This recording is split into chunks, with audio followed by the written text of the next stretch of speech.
A day in my life as a live-in caregiver dito sa bansang Taiwan.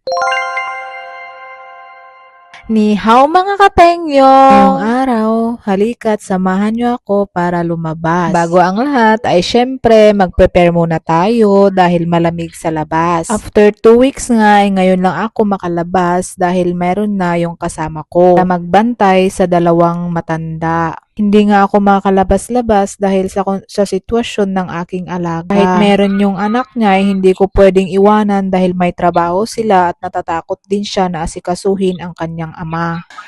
Ay, at ang isang purpose ko rin ay i-treat ko lang din naman ang aking sarili. Dahil nga bago umalis ang anak ng alaga ko ay nagbigay naman siya ng reward. Charis!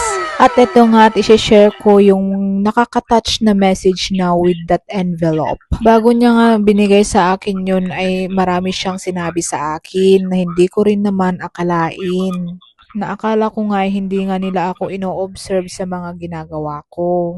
Katulad na lang ng pagluluto. Nabigla sila na alam ko ang magluto. Pati sa paglilinis, hindi nila alam na mabilis ako gumalaw. Dahil ang sabi niya ay akala niya ay mabagal ako kumilos dahil sa pag-aalaga ko kay Akong. Ang sagot ko naman ay syempre iba kay Akong, iba naman sa paglilinis dahil yung mga paglilinis ay bagay ang hinahawakan ko. At yung tatay nyo ay tao. Pero ang sarap nga sa pakiramdam na dahil kahit ganun ay ma-appreciate nila ang ginagawa ko sa kanila. Kung para sa akin ay sapat naman na yung pinag-usapan namin na sahod ko. Syempre mabait ako sa kanila kaya naging mabait sila sa akin. Charis!